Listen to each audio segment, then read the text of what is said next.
actually conflict and difference is a given. You can't avoid it. It's a given. So the question is, how do you deal with it? How do you set up an atmosphere in which the people in your team or department are prepared to accept the responsibility and make the effort to resolve those things when they happen, and not to penalise people either for raising them or for making the mistake in the first place? Welcome to the HR L&D Podcast with your host, Nick Day, CEO and founder of JGA Recruitment, specialist HR recruiters. Tuning into the HR L&D Podcast will help you to discover strategic growth concepts, leadership development strategies, and the values and behaviours that drive organisational change and success. Together, let's empower our workforces, diversify our thinking, and achieve significant HR success. Hello and welcome back to the HR L&D Podcast. My name is Nick Day, CEO at JGA Recruitment Group, specialist HR recruiters. Now, whether you are listening to this for the first time, the 100th time, or even the 1,000th time, please let me take this opportunity to say thank you for joining me today, especially if you want to maximize your understanding of a cancel culture and why that's silencing us at work. Because today I'm joined by Simon Fanshawe, OBE, who is a former Perrier Award-winning stand-up comedian and co-founder of Stonewall. He was referred to in the 1980s as the UK's first openly gay comedian, and he now works with businesses and organisations to encourage honest conversations about diversity to achieve real change. Now, Simon's been listed as one of the UK's most influential thinkers by HR Magazine, and he was called inclusion royalty by the Sunday Times. So as an HR audience that we have here and all you listeners out there, this is going to be a fascinating conversation. And we're going to focus it on something where Simon became really frustrated, I guess, by the silencing of views and the impact of cancel culture in the workplace. So he went ahead and wrote a manifesto for change, which has seen him publish a book titled The Power of Difference. And we're going to find out all about that book and what motivated him to write that in more detail during the course of this episode. Now, the book is actually a timely call to action in response to a growing intolerance of different political and social views in the wider world and the negative impact this is having on how we behave at work. It's been evidenced recently by a YouGov poll, which states that 40% of the Britons at the end of 2021 said they'd stop themselves from expressing political or social views for fear of judgment or negative responses from others at work. Topics people were reluctant to talk about included race relations, discrimination, sexuality, women's and gay rights, and transgender issues, all topics we've covered in depth during other episodes of these HR L&D podcasts. So today, stay with me. We're going to discover how a cancel culture is silencing us at work and what we can do collectively to support real progress. So we're always going to find out, of course, more about the Power of Difference book. So without further ado, let me welcome Simon Fanshawe, OBE, to the show. How are you feeling today, Simon? Hello. Very good. Thank you very much. What a massive introduction. I can't wait to meet me. Well, I've been super excited by this interview. There's lots to get through. You've done so much. You've achieved so much from comedy and, of course, from the work you've done, which obviously I won't go through again in the introduction. But let me start with this first question. It's something I ask all my guests, which is this. What do the words human resources mean to you? Well, I'm in a slightly curious position that I've never had a job. I mean, I've been freelance since 1978, and this whole idea of, WFH, working from home, that's not new to me at all. So I'm a slightly curious fish in that respect, because I feel like other people are catching up, and have been doing over the past period. So I don't have a kind of institutional, I've never had that relationship as a staff member to HR, but I've met and worked with, hundreds, I guess, thousands of people in HR. And I think they divide into two very different groups of people. Okay. I think there's one group of people who are very transactional, and that's partly because of the way the organisation asks them to do, but it's also because they themselves are very process-driven. And there was a sort of sense, I think, in HR that if you did the same you ran the same process in the same way with people, you got a fair outcome. And of course, that's probably not, in fact, it's definitely not true. But so one group of them are the sort of process types. And I do think you do hear people talk, when they talk disparagingly about HR, that tends to be the ones they're referring to. The ones that we tend to work with in Diversity by Design are the strategic people who have a view of HR which is a much more transformed view, and many of your listeners and viewers will be in this camp, where actually what they do is that they're there to enable and support managers and other people to make better decisions about not just, I always call it in, up and across. In other words, hiring, promoting and deploying. And it's that group of people that I think tend to think more in a more forward way about what HR might need to do. I mean, it's gone, isn't it, from personnel. It has. It's shed that task. Yeah, that. Maybe you think you don't agree with those two categories. Maybe you think there's another one, but I think we broadly fall into those two. I wouldn't disagree at all. I think certainly most of our listeners are in that second camp. I think there's a really important link, I guess, an alignment between making people perform at their best, which starts with inclusion, starts with feeling comfortable at work, starts with being comfortable in your own skin, comfortable with the leadership you have around you, to enable that strategic element you talked about. And I think that's something that I love about doing these shows. I bring people like yourself. You may not be an HR practitioner per se, but actually the work you do has a huge influence on the way that practitioners go about doing their jobs, and so you're a real enabler for allowing them to perform, I would say, at their best, which is great. And certainly you're someone that has had a massive influence on the HR industry. So I talked a little bit about in the introduction about how social conflicts in the wider world are really impacting our behaviours at work. But what I'd like to ask you, Simon, is why does this really matter, and why now? Yeah, it's a good question. There's something, I think, quite fundamental that transcends the current sort of evidence or symptoms of this. And that's this, that we wouldn't talk about diversity or we wouldn't talk about inclusion. Sounds incredibly obvious to say this, if we weren't all different. If we were the same, then it would be really easy to include each other because we would simply know. But underneath this lies something very, I think, just profoundly human. And the human challenge or the human condition is that I can never understand you and you can never understand me. We just can't see the world in the way that other people can see and feel and experience the world. But what we can do, and it's the great human challenge, is to go on the journey to try and do so in the certain knowledge that we'll never end. That journey will never end. And it is in the process of the discovery of difference of each other that we discover our ability to collaborate and at the highest level, our ability to love each other. So underneath all of this for me lies that idea that we are different, and that's in our essence. So then what happens is that, when you're in campaigning like I have been in my life, or when you're in an organization and you're producing a particular outcome, or you're trying to transform the organization in a particular way, all of that depends on your ability to collaborate with other people in order to achieve a commonly agreed objective. It is impossible to do that if what you expect of other people is complete agreement about everything. Yeah. Anybody who's listening, who's got a boyfriend or a girlfriend or a husband or a wife or a parent or a child, everybody knows that. I don't know how people who go down the purity spiral, where you have to agree about everything with them, if they're in a relationship, I don't know how they decide what movie to go and see. Because, life is made up of the way in which we accommodate each other.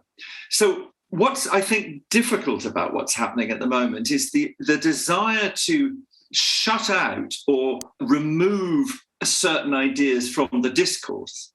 That's going against our very existence and nature as human beings, because actually conflict between us, disagreement between us, that's a given. It's not something you can avoid. It's actually given. It happens all the time in tiny ways and very big ways. So the question for me is not, can we avoid this conflict? Can we shut out these other views? It's actually, how do we deal with them? And you said something interesting earlier on. You talked about feeling comfortable at work. I know what you mean, but I'm not convinced that actually we should feel comfortable the whole time. I think the question is, when we don't feel comfortable, how we support each other to find that as a positive experience rather than a negative experience. It's interesting. I know where you're going with this, and I don't disagree. However, I would say in a perfect society, you should the issues that make you uncomfortable to bring up, which you should be able to bring up, wouldn't be uncomfortable to bring up if we were all accepting in the first place. So I totally get where you're going, but I guess I'm looking at the no, you're absolutely right to do that. And I'm not saying, I mean, I use this sort of triple division as a way of trying to think about behaviour and language. And I think about behaviour and language as careless, thoughtless, or malicious. So careless is when you just said, I just said something the other day. I mean, it was silly. I said, the great British snack or something. I said, the bacon sandwich. Everybody loves a bacon sandwich, I said. And the bloke in a yarmulke in the front row went, actually, not me. And then roared with laughter. And you know what I mean? It was just, I just didn't notice. So that's careless. And sort of that rarely matters. And basically that's a question of good humour. Sometimes it can be a little bit... You could break it down further as well. It's the great bacon sandwich made with French baguette and Danish bacon. I mean, it's... There's all that. that. It's not British. You're quite right. But, you get the point. In other words, you just say something and then it's not quite true and then we get over it. It's malicious stuff. When you can tell that somebody is deliberately setting out to hurt somebody, that's a set of circumstances. Yeah. The really knobbly stuff is the stuff in the middle, the thoughtless stuff, because it's hugely ambiguous. And it's usually the product of a mismatch between intention and effect. So in other words, somebody will say something, typical examples, a white person will say to a black person in Britain, where do you come from? Now, the truth of the data is, and the families are, that actually the vast percentage of Black and Asian people in Britain, their families will have come here since the Second World War. But the baggage that is inherent in saying to a black person, if you're white, where do you come from, is that you don't belong here. That there's a sort of audacity to your claim for equality. So that's the moment at which the intention may not be malign, but it may be received in a way that's uncomfortable and difficult. What I'm really saying is that it's not that I want that discomfort to happen. I'm just saying it's inevitable. Sure. Men say to women the whole time, how do you manage, looking after the children and having a job? And all the women I know who say that, who have that said to them, just want to smack the bloke in the face because no one asked a man of that. The point about these things is that sometimes they're just not everything that upsets or offends us is meant to do so. So all I'm saying is it's really ambiguous, this stuff. And actually the making of mistakes and the stumbling around is part of how we learn. So what we somehow have to do is create a circumstance in which people who are upset by those kind of remarks and are offended actually are able, without punishment or sanction, to say so. But that doesn't necessarily just completely penalise the person who said it by moving their intention from thoughtless to malicious. No, I think you've articulated that very well. If I focus a little bit on that thoughtless thing, because just to take it to a slightly different direction, I would say that diversity and inclusion has become much more into our thoughts, our consciousness over the last 48 months. It's been there before, of course, and we've been trying to make change for a lot longer than that, or for many, a lot longer than that. But certainly from an HR perspective, it seems to really be at the forefront now of an HR agenda to say, okay, what are we doing? What does our culture look like? What are our values? How can we improve, our approach to diversity, equality, and inclusion? And even if I park the question of why weren't they thinking that 48 months ago, it's certainly something that's relevant now. So bearing in mind all the things you've just mentioned there, talking about, our behavior at work and social conflicts in the wider place of work, how can we use that information to better support HR managers going forward, bringing that into an HR context? Well, there's a few distinctions that I think help us to do this. So let's just accept for a moment diversity and inclusion, notwithstanding that I think at the moment one of the problems of this whole area is that it's been drowned in a kind of undergraduate language, which is designed, I think, to make sure that most people don't understand what anybody's talking about. So I won't use words like intersectionality, privilege, blah, blah, blah, because I just don't think they fall into normal speak. And as I'm saying, my big task in this, the power of difference is about rescuing all this stuff to its fundamental kind of human roots. So some distinctions that I think that are helpful. So let's accept, though, the diversity and inclusion with my caveat there about jargon.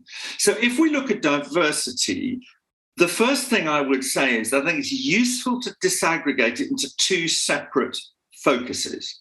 The diversity deficits, this is where, in a way, a lot of this stuff has arisen from, because it's about discrimination and it's about the desire to rid us and our organisations of discrimination.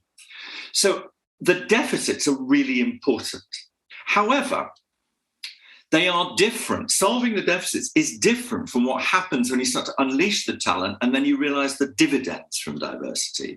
The trouble is they're often talked about in the same breath. So what you have on the deficit side is you need to recognise group disadvantage. So actually, although there's a lot of personal dislike of BAME, for instance, and there was a wonderful conference a while back called #BAMEover, rather brilliantly named. LGBT, somebody said to me the other day, "Are you LGBT?" I said, "You can't be all of them."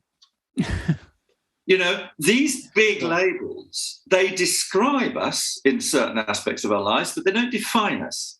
So they're useful in understanding group disadvantage. But I was on a panel the other day, we're doling out some money to some diversity projects in a particular sector, and one of the Royal Academies is running that, and somebody raised this thing about, are any of these projects, it was about engineering, are any of these projects, focusing on LGBT people in engineering? And I said, well, here's the thing.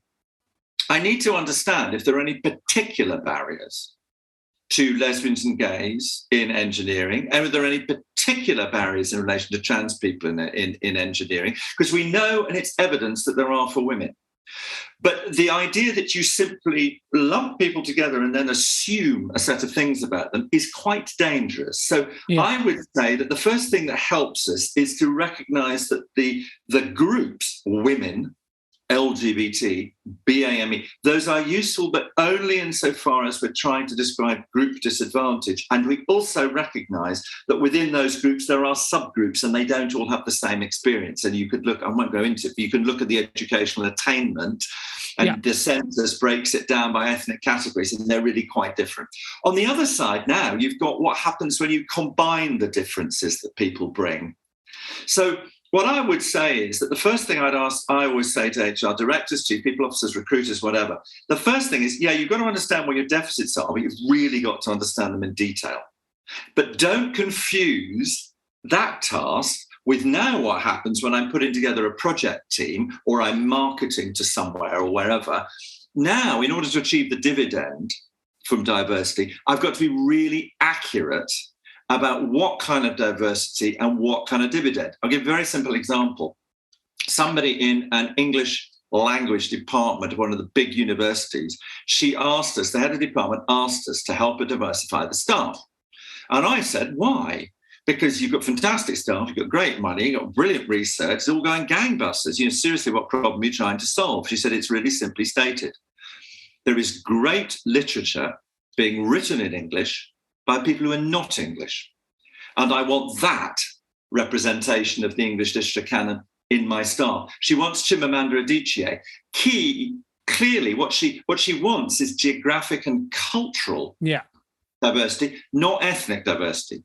So I think that distinction helps. And then I think on what I was saying before about the inclusion piece, I'd say one about that, and then, I'm talking on, chat. But what I would say is that if we're really serious about inclusion, that actually means you include all voices. It doesn't mean that you say certain voices are not to be included because of who is expressing those thoughts, not of the thoughts that are expressed, but who's expressing them. And what is happening at the moment, and social media exacerbates this, is that whole swathes of people are being told they do not have a legitimate voice. So you find this around issues in race, you find it around issues in feminism, you find it particularly around issues in LGBT, etc. And that is very, very destructive at work, because actually if we can't express ourselves, we can't collaborate, we can't innovate, and we can't develop and design new projects and new products. I'll be honest, for a slight moment there, Simon, I was so focused on listening to you. I was so immersed. I almost forgot I was hosting this podcast. I really find it absolutely fascinating. I really actually like your view and appreciate your views here, because it's sometimes difficult. And it's difficult for me sometimes to talk about issues of diversity and inclusion as a white, Caucasian, heterosexual male, because, I automatically had a position of privilege. And therefore, sometimes I feel like that's difficult for me to talk about because I haven't had experiences that many people have had in feeling marginalized in different ways for whatever reason that might be. And therefore, am I the right person to be raising a voice? But if you don't, then no one raises a voice, no change ever happens. But at the same time, I think there's a risk of, I don't know if you were going this way, but it's something that I took away because it's something I have an issue with potentially, which is over-labeling, over-gearing the labels. Sometimes labels aren't always needed. And if we use them too much, actually, we can go against what we're trying to achieve by ostracizing groups without meaning to, trying to do the right thing, adding tick boxes, categorizing people that actually don't want to be categorized, never felt they were needed to be categorized. And suddenly we're creating, I don't know, opposition. Well, I think two or three things to say about that. Firstly is that I'm often open by saying to people, when I'm working with a very big housing provider the other day, and 50, 60 people in the room, and I just said, look, everybody in the room has a view that is legit. Everybody has skin in this game. Everybody has a view to express and an absolutely legitimate basis to express it. We may have different experiences, and those different experiences may carry with them different forms of status. So I'm not in the kind of oppression Olympics. I'm not going to sit here and say, right, well, you were born on a council estate, but you're white, and you were born and you're black, but your parents were lawyers. I mean, we could play this game forever. What we know is that prejudice is very binary. So if you're perceived to be disabled, female, or not white, we know that if people can tell that of you, then prejudice will probably strike your life. It may not be an all-day event, but it's certainly an everyday event. And it's not about personal identity; it's about the way in which the world perceives you. So that is an absolute daily experience. And if you're in any of those three groups of people, you will experience in a way that I don't, because you might say I'm as camp as old tits, but actually, I like to think I'm frightfully masculine and, very not gay. But there again, a whole set of stereotypes I've just put right. But you know what I'm saying? In other words, I'm not immediately gay. And if you're gay, you have to, hence the importance of coming out. You might well have I don't know what your class background is or whatever. But I've, often find guys saying to me, but hang on, I was born on a council estate. I had free school meals. I didn't go to university. I've actually dragged myself up. That's a whole life story that we shouldn't dismiss because it turns out that person happens to be white and heterosexual, neither of things of which they chose to be. They simply are. Yeah, sure. The point about it is, I think you're right, there are too many labels.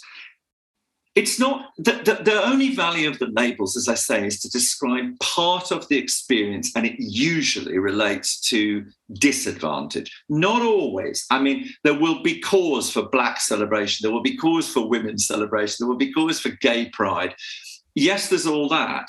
But predominantly, when we're talking about diversity, it's predominantly a tool that's valuable in describing discrimination. But everybody has to have a role in solving that. You can't say to people, people say this thing as a gay man. Sure. And you think as if that somehow justifies what you're about to say or legitimizes it. Well, it doesn't. I'm sorry. What you're about to say, I'll judge you on what you're saying. And, the privilege thing, I think, is dangerous. It's an American term. I genuinely think that in this country, it means something different from what it means in America. In this country, it means, Jacob Rees-Mogg, Boris Johnson, Eden, Toffs, Asker. That's what privilege means in this country. Well, I'm definitely not in that camp for privilege, that's for sure. I came. Hello. Well, I mean, farmers. Well, people always say to me, you're very middle class, and it always annoys me because I'm upper. But my point being is, if you went to somebody in the biker estate in Newcastle and a white person told them they were privileged, it's just not going to resonate. Sure. If you said to them, look, you're poor and a black person's poor, actually you might find they've got something more to deal with on top of what you've got to deal with. They'll probably go, oh yeah, poor them, that's a shame, what can we do to help? But if you tell them they're privileged, that feels to me like a real imposition on the reality of their life, and it's only middle class people who say that. So I'm pretty skeptical about all that kind of stuff. So if we're both in agreement that diversity, I think we're definitely in agreement, diversity is not about ticking a box. Labels shouldn't contain people. They should be enablers of differences, I think, as you mentioned. mentioned not something that I've read on your website, not prisons of sameness, I think you put down. That's right. It's in the book. Did we mention that I had a... Yes. It's in the book. We're definitely going to get to the book. I'm really excited to get to the book. So don't worry, stay tuned for that. But now that ED&I is in the spotlight, are you seeing the process by which, I guess, the way that HR leaders or that businesses are approaching the subject of creating diversity change? I think that HR is in danger, and diversity is in danger of becoming a tool of enforcement rather than a celebration of difference. And I think that's partly because people are scared of the conflicts, the disagreements, the tensions. So when they are in a situation where something happens and a black person now empowered more so to do says to a white person, I find that offensive, that was racist or whatever, managers, that's difficult. And what I would say is that we have to do two things, though, in response to it. We have to hear the subjective feeling. If I say to you, you say something, I'm just whatever, and you know, I say to you, Nick, I thought that was really homophobic. Well, what I would ask is that you listen to that. Yeah. But I'd also ask that I listen to the fact that you say to me, oh, I'm really sorry, I didn't mean it. Is it?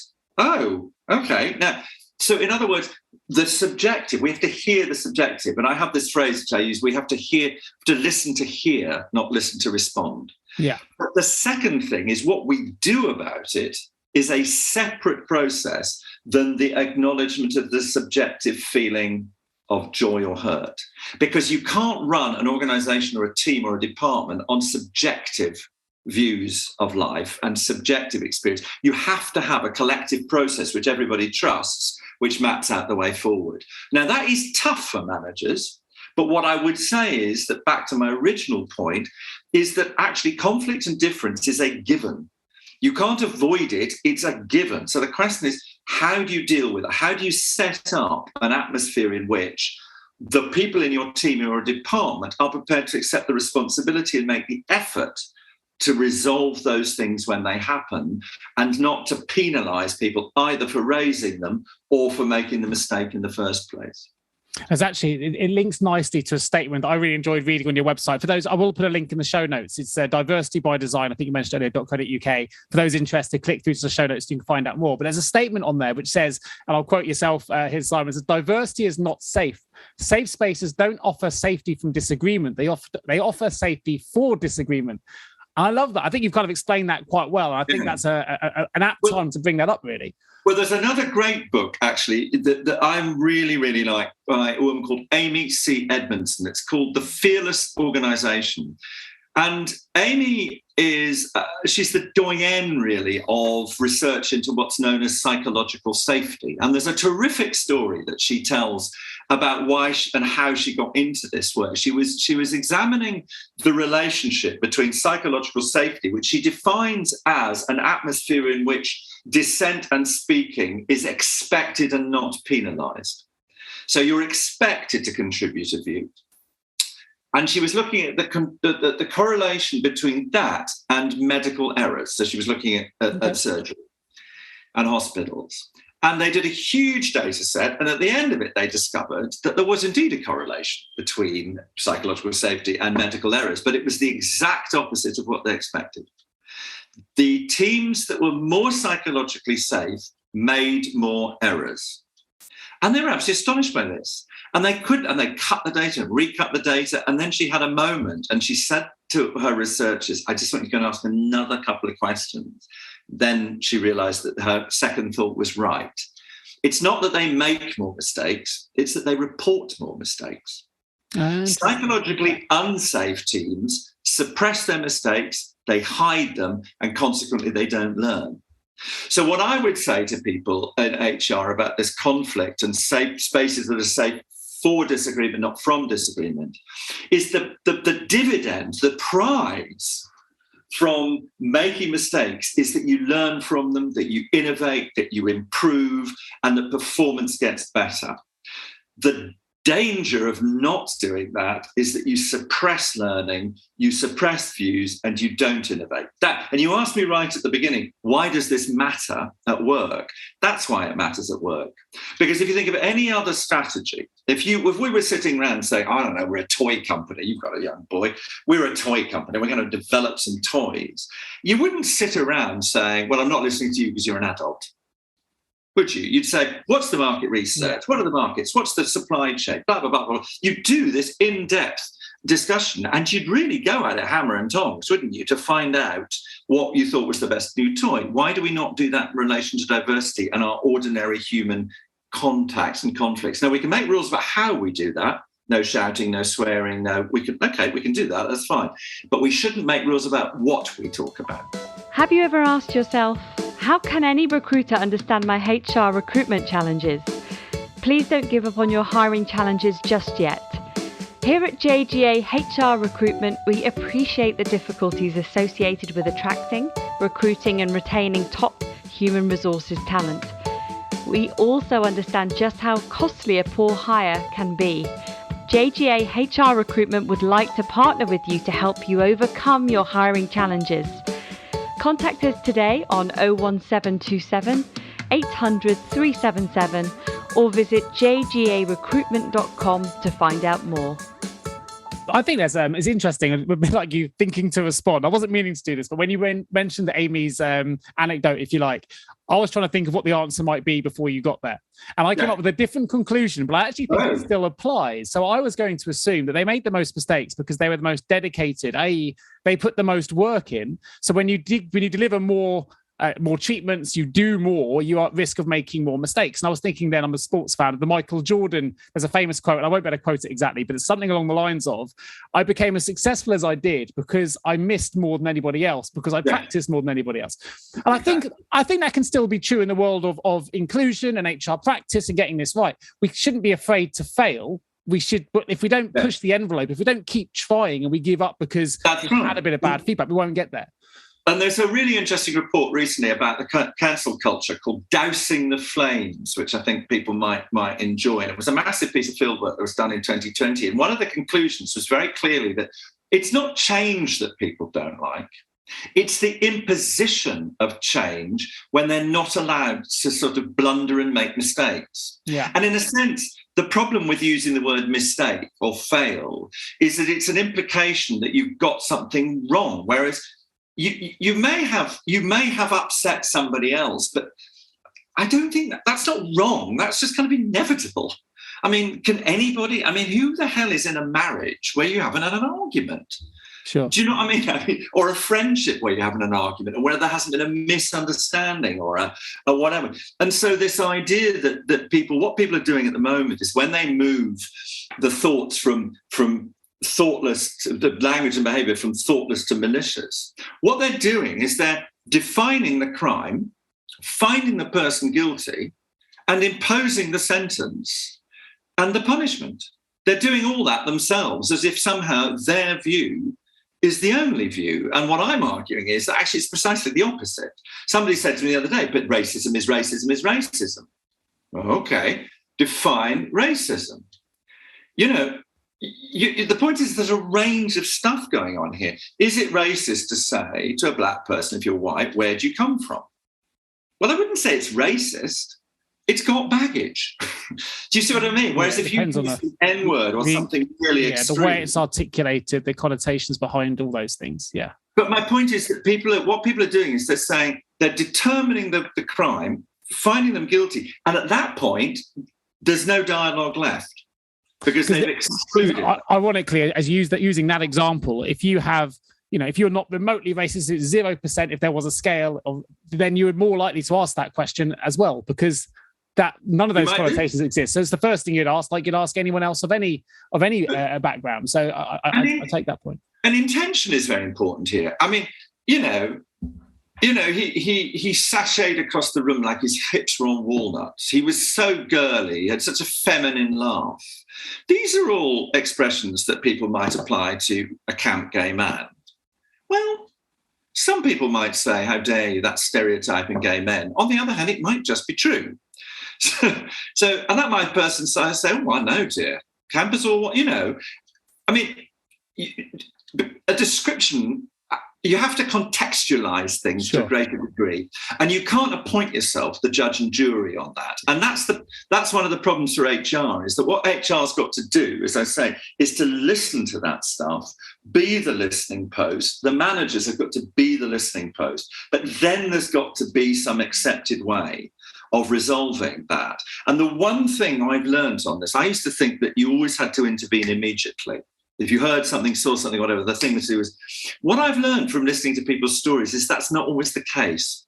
Because often people don't want you to intervene immediately, because actually if they've been the victim of something like that, the danger is they can feel even more vulnerable, because it's quite awkward to intervene and it creates a situation. But the one thing I know is that everybody wants their manager to take what they felt and experienced seriously. Sure. They do not ever want their manager to say, oh, don't be silly. Oh, that was yesterday. It was just a joke. Get over it. No, that's an absolutely unhelpful response. It should always be, tell me how you feel.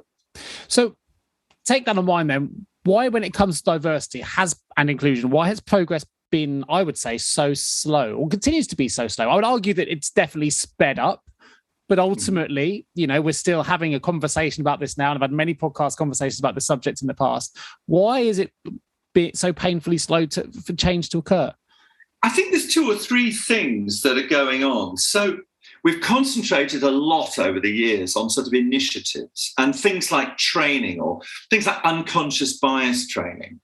I mean, the thing about unconscious bias training, and you can read the research and the commentary over the last 2 years particularly, but there's an increasing critique of the idea, A, that biases are unconscious. I don't think they are. They don't sit at the back of our heads and leap out, and we have no control over them. What biases are they're things that we have learned. And so what we need to do is become aware of them. But actually changing them is a process which is a combination of being conscious of them and then mattering, or the negative effect on people mattering to you. So you want to change it. But the other thing you have to do is that we don't change the way we behave by rational persuasion, because that wasn't how we learned it. So you can't train people necessarily to behave differently. What you have to do is find ways of putting us in different situations. You have to change processes. You have to make it possible for more people to work with people who are different from them and value that difference. Yeah. And so there are a whole set of things, I think. So that's one element of it, I think, is that we've gone on a whole lot of telling people how to think as if that will actually change their behaviour. And then we don't do what we need to do, which is give us opportunity to make better decisions by changing processes. I think the other thing, which is, there's a little fact that I counted a few years ago, and I've just updated it. And it is this, and all I did was look at the pictures and the names on company websites of the FTSE 100. And I looked for the chairs, the chief execs, and the chief finance officers.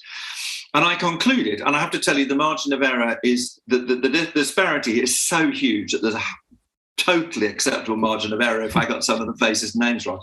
There are more white men called John, David, and Andrew in those top 300 posts than there are women or people of colour. Now, I've just done it again for the book. And in fact, there's progress. You have to include the Michaels now. So that's fantastic. We've actually got some. But interesting question. Why does that happen? Is that because the people at the top of FTSE 100 companies are actively racist and sexist? That they are actively excluding black people or women? My suspicion, and the research backs this up, is that actually the process, the mechanism that's going on there is about what those people value in their successors. So what they'll do is they'll say, what we need on a board is we need people who've had executive experience in this field or this sector. And if the sector or the field reflects that gender and ethnic imbalance, then you will continue to recruit people who are the same as you. So in saying, I'm valuing this and I'm valuing that, actually what you're saying is I value people like me. You're also not doing, which is what you could or should do on a board, is to say, it's not what I value in each individual, it's what I value in the differences between the individuals. So if you look at a combination of men and women, there was a very interesting piece Harvard Business Review published last April And they looked at executive teams that took higher or lower risk decisions about growth and expansion. And the metric they used was ones who'd gone for a mergers and acquisition strategy, which is much higher risk, or those who'd gone for a research and development strategy, which is lower risk and a longer term growth. They discovered there was a correlation between exec teams where there was a better balance of men and women who took the longer term, lower risk strategies, and where they were all men who took the shorter term, higher risk strategies. And when they went down into to look at why that was the case in the operation of the teams, one of the conclusions they drew was that as women go up organizations and get more senior, they start to calibrate risk in a different way. Because if a bloke tries something in an organization and it doesn't work, the organization tends to say, well, he had a go. And if a woman tries something in an organisation, it doesn't work, the organisation tends to say, oh, she can't do it. So there's a higher level of jeopardy for women the higher up they go. So they start to calibrate risks differently. So I'm not saying individual women, I'm saying as a group. Sure. So when you put men and women together, something culturally happens between those two groups that actually changes the approach to risk. Back to the board question, you don't want all of the people to have exactly the identikit experience. Because if you've got to the top of a business or a sector which is imbalanced in gender and ethnicity and is all full of graduates and they're all people who worked in banking or insurance, or actually the truth of it is they've all come up through quite similar routes. Now, of course, there'll be differences between them as individual characters. So that's part of what you're looking for in a board and part of the diversity. But actually the cultural mix, the mix of sexes, actually it's the difference in the group that gives you better decisions, for sure. Not endlessly recruiting the same person. So what your question was is why is it so slow and so small?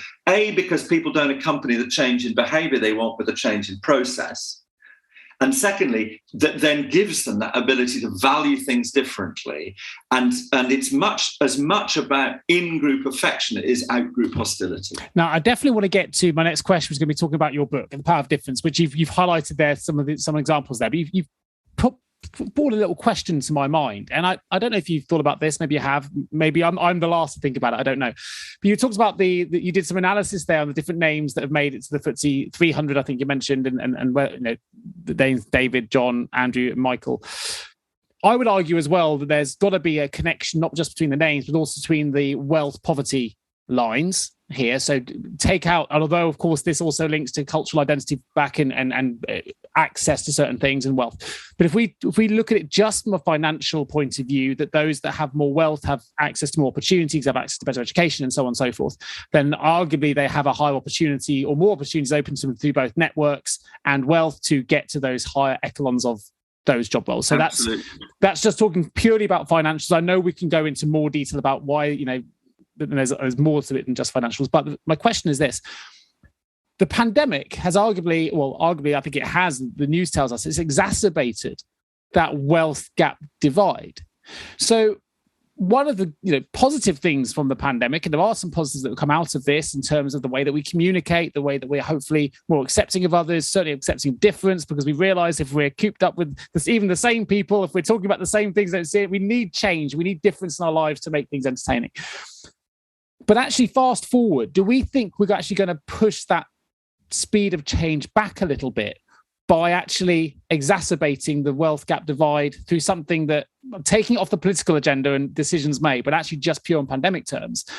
Is this going to hold us back?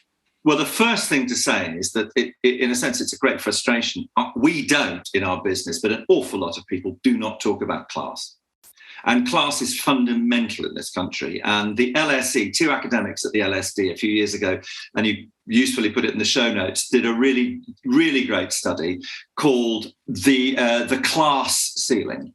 Nice. And it's great. And what it shows is absolutely appalling, which is that if you come from a working class background, not only do you have less chance of getting into the profession, so they just looked at the professions, but you have less chance of moving up the professions by being promoted, and you will, in the course of your career, earn less money. Now, there's a cut across from race as well, because if you're poor and black, then that adds a dimension, and actually you're even worse off. So You're absolutely right. What's key about class, it seems to me, and wealth and those opportunities at the beginning? Two things to say. One is that they give you a set of networks. So those people who, the Boris Johnsons and the Jacob Rees-Moggs of the world, the Etonians, look, I'm a public school boy, me. We were given confidence and networks from the very, very beginning, And what people forget is that they think they've done it by themselves. And they haven't. Yeah. It's not the sheer talent of these people that got them where they were. Actually, they've had this extraordinary Angus Dayton, the great, not the 9 o'clock news one, the great economist, calls it the scaffold of privilege. Scaffold of advantage, he calls it. And so what that's about is it's easier to climb up the thing. So that's one thing to say about it. The second thing, which is peculiar, is the converse, which is you'll often find that entrepreneurs and people who have been very successful, who've come from working class backgrounds, actually it's precisely the background that spurred them on to success. So you've got a kind of curious contradiction here that it's given them the I'm getting out of here motive, but predominantly in Britain, class privileges you in that, on the way out. So what happens in the pandemic is that if you're excluded, that one of the things that you can get at work is you can get those networks. It's one of the things that's useful. There are many things that are not useful about staff networks, but one of the things that is useful is that staff networks, I know it from the lesbian and gay thing, is that what's peculiar about it is you can go to the staff network and you could be somebody who works in the post room and you can actually meet the person who's the head of brand.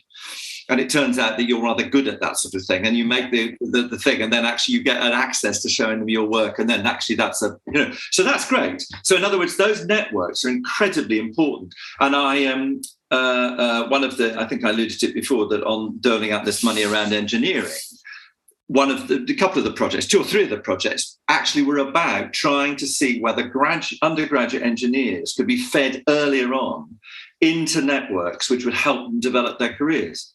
So they're really important. In the pandemic, those informal networks and the bumping into and the way you can mix with other people at work, that becomes hugely more difficult. Yeah. If you work if you live in inadequate accommodation, I don't mean to be critical about you, but if it's inadequate in a basic sense, there's not enough space, you're working in your bedroom, it's overcrowded, blah, blah. That simply exacerbates all the initial disadvantages, which by going to work, you had a desk, you had a phone, you had internet, all that. So absolutely, and it's particularly true for women. Notwithstanding there's some jolly nice chaps, and I'm sure you're one of them, who shouldered the burden domestically with your partner. I'm not sure that you're one of them in the sense that I have any evidence to suggest that. I'm just assuming, Nick, that you might... You assume correct, for sure. I'm sure she'd come in and say you might just sort of hoping that you're a nice bloke. But University of Sussex did a study in right at the beginning, this first summer of the pandemic. They asked 2,000 women who have children and live with a man, which is still very popular, Nick, very popular indeed, who was shouldering the burden. And women were shouldering something like 65 to 70% of the domestic burden. That placed an enormous strain on women who were working. So there are all sorts of fault lines, I think, in the pandemic, and not least, of course, health inequalities, which were, again, I think, wrongly generalized around BAME, whereas actually it was very particular groups that were suffering more from COVID than others. Yes, there's a series of inequalities that were absolutely exacerbated by the pandemic. So it's a shame, because I felt we're on a bit of a wave, and let's hope we can bring that wave back, and that gap doesn't hold us back from real change. I was a bit shocked this morning. I was on a prep call for a seminar I'm doing, and somebody said, we won't be going back to the office. That's no longer the normal. Blah blah. Please, no. The normal is being in the same room or the same cave, as other people. It's all about... Interestingly, there again, even in that example, there's an assumption, because one person's at home and enjoying it, that everyone else wants the same. And it's not true. Some people still love being in an office. Some people love not being in an office. Some people love a mixture of the both. And it's definitely... If you're single and, let's say for a moment you're single and you live on your own and you've got a bed sit or whatever, and it's perfectly nice, but maybe because of, the amount of money you're earning, it's sort of a long way away from, say, if you were in London or the centre of town. And so actually, blah, blah, blah, and maybe you don't have many friends, all of that means that work actually becomes kind of socially rather important. Absolutely right. Yeah. You know? Yeah. Well, let's talk about your book. I know we digress slightly, and I'm really keen to get into this. It's for HR professionals. In fact, it's for anyone who wants to make diversity part of their overall business strategy, right? So it's not just specifically for HR leaders and HR professionals. For any business owner, anyone that wants to make a difference, anyone wants to really be inclusive. It's called, as we know, The Power of Difference. And just to reiterate to everybody, in the show notes, the link directly through to that book, so you can purchase it, you can read out about it, some fantastic reviews and more about it as well. Tell us more about the manifesto behind it. What really at this moment in time pushed you to go, you know what, I'm motivated to write this, The Power of Difference? Well, the first thing was that lockdown came and didn't have any work, so I had 6 months at that point to fill. So I thought, well, might as well write a book. But the interesting thing was it was right on the tip of my tongue. I loved writing it because it is a workbook. But I hope that because of the stories that I've woven into it and the experiences that I've tried to draw from other aspects of my life, I hope that it's a richer read. It's not sort of Heidi Does Diversity or kind of Inclusion 101. It's not a sort of how-to book, although it's got lots of practical stuff in it. But I've taken inspiration really from 2 or 3 things. Firstly, when we started Stonewall back in 1988, 89, this was the time when the headlines in the papers were things like poofters in the pulpit. There were all the AIDS scares that happened at the beginning of the 80s and so on and so forth. We weren't the fashionable thing that we are now. I mean, I'm sure your son will be nobody in the playground of his school if he doesn't if you don't have any gay friends or he has a lesbian godmother. I mean, no one will talk to him, Nick. Well, I can actually talk very openly about this. My daughter, who's 12, her very close friendship group, her best friend is Emily, who's now called Ray, and another best friend. I lose track, but you're right. Exactly. So it's really actually refreshing because they talk about it now so openly and without. The change is extraordinary. But the point I want to make about the change is that actually when you think of the speed with which it happened and the hostility which has been turned, if you look at a very simple British social attitude survey, do you approve of homosexual relationships was sort of before 30-70 and now it's 70-30. I mean, it is absolutely flipped, in terms of public opinion and so on and so on. Now, one of the things that I think businesses can learn from what happened in that change is this. We spent most of our time in Stonewall in the early days talking to the people we didn't agree with in order to find out what bigger principles could we agree about. So, for instance, if you were talking to certain kinds of religious people, there was no point having an argument with them about whether homosexuality was a sin or a virtue or a vice. But there was a possibility to have a conversation with them about whether or not people should be treated equally under the law, because as religious people, they knew what it was like to be discriminated against. Transfer that to the business context. My whole proposition really is that the way that diversity really matters is that you find through people's differences the common objectives on which you can collaborate. So I found, so part of the book will use as examples from Stonewall and other campaigning, which to me is fundamental politics. What's going on at the moment is not politics.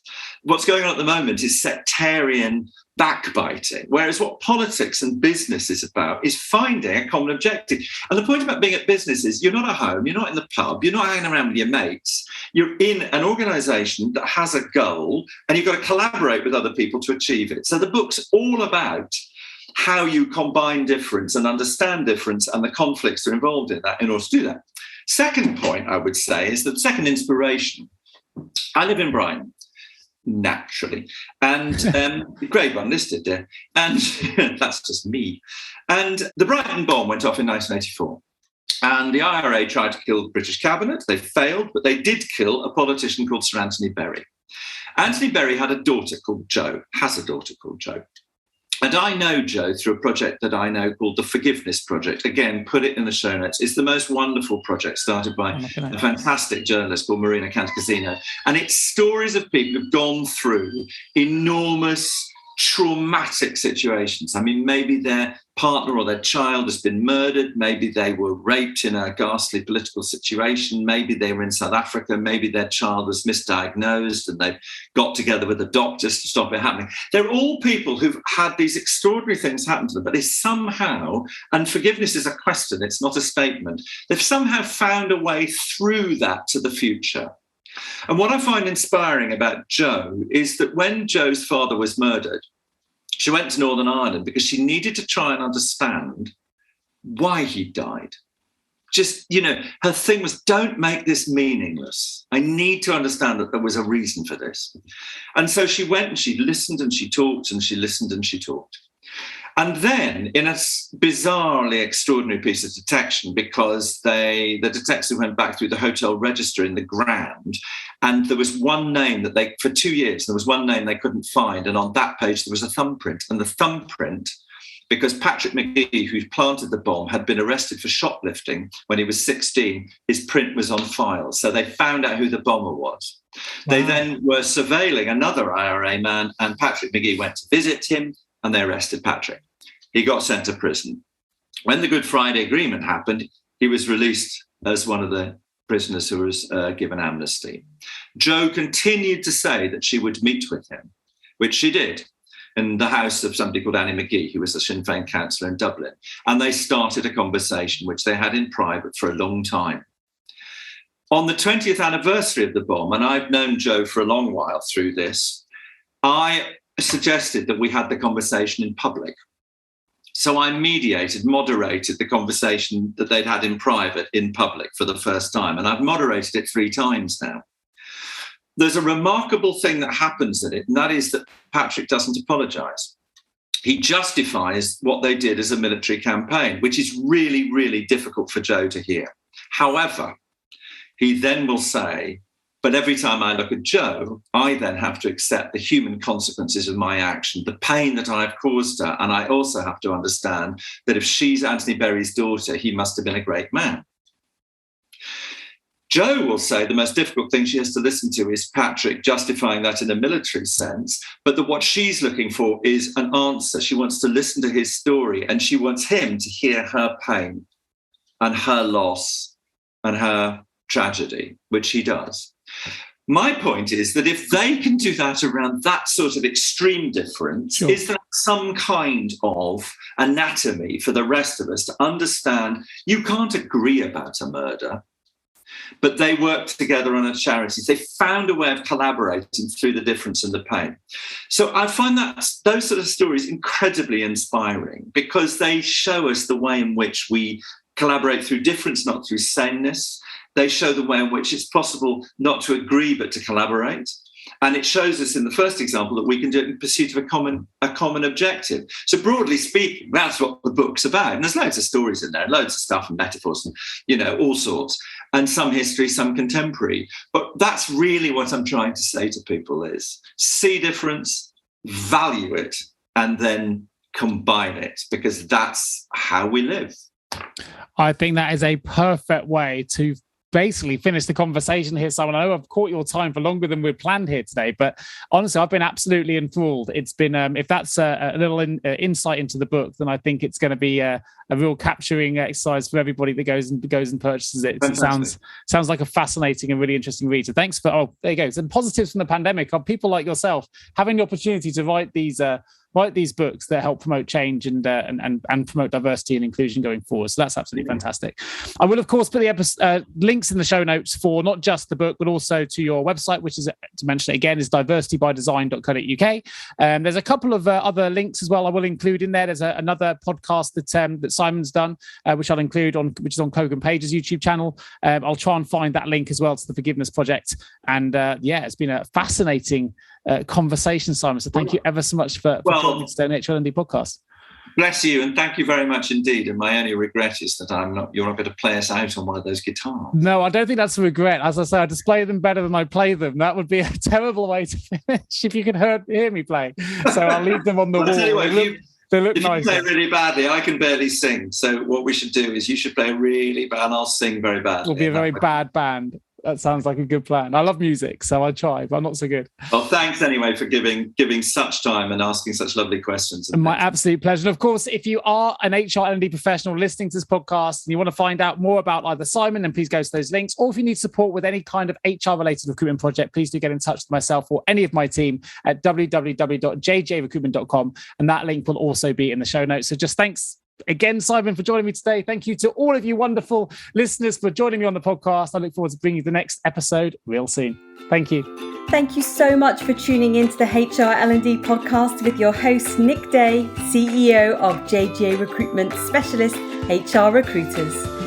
If you need any help with the current HR or L&D vacancy, then please get in touch with Nick and his team. All contact details can be found in the episode notes. In the meantime, to make sure you never miss a future episode, please subscribe to the show through any of your favourite podcast channels. Till next time.